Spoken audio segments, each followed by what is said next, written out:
Before I even arrive at the Oval Office, I will have the disastrous war between Russia and Ukraine settled. I will get it settled before I even become president. I'll get that thing settled before I take the office. I will have that war settled in one day, 24 hours. I'll have that war settled in 24 hours. My proudest legacy will be that of a peacemaker and unifier. That's what I want to be, a peacemaker and a unifier. Well, you're 0 for 2, I guess. Trump has been, now, after the bombing, calling for the Iranian people to rise up to topple the regime, which is the opposite of what he said he would do. Usually, he usually only calls for the overthrow of a government when he loses an election. But now it's different. Immediately after the attack, the president offered this message of hope and liberation to the people of Iran. Trump is suddenly all about toppling regimes, which is interesting because I remember a time when the idea that a president would start a war because he couldn't make a deal was seen by some as a negative. Our president will start a war with Iran because he has absolutely no ability to negotiate. He's weak and he's ineffective. Look at that, another prediction he got right. That's NOSTRA DUMBass has done it again. But hey, you know what?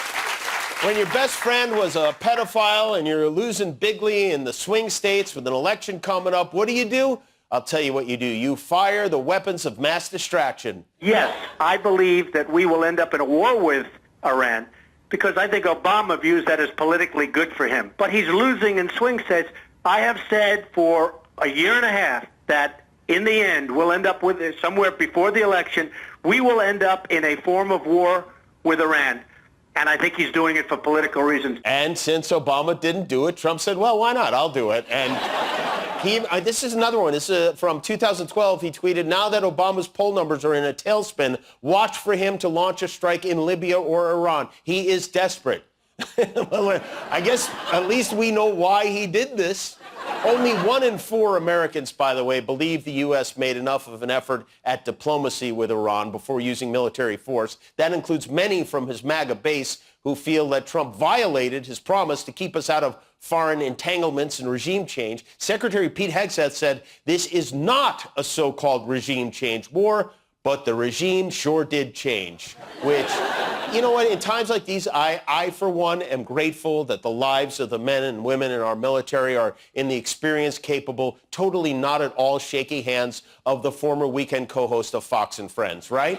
They're so casual about this. Blob Vila hosted a Medal of Honor ceremony today. He was supposed to be honoring veterans who lost their lives in Afghanistan in World War II, but along the way he got distracted and started rambling about the curtains and drapes. I picked those drapes in my first term. I always like gold, but I think we can save a lot of money. I just saved curtains. He saved Christmas. He saved curtains. He saved drapes. He's a drapist. You know what? Which one? He's an alleged drapist. Would someone please check the expiration date on his brain? Meanwhile, Melania was in New York today, presiding over a meeting of the UN Security Council. This is the first time ever that a First Lady has presided over a Security Council meeting less than 72 hours after her husband started a war. It looks like the worst season of The Bachelorette yet, I will say. But even though it was her first time, Melania handled it like a seasoned old pro. Good afternoon.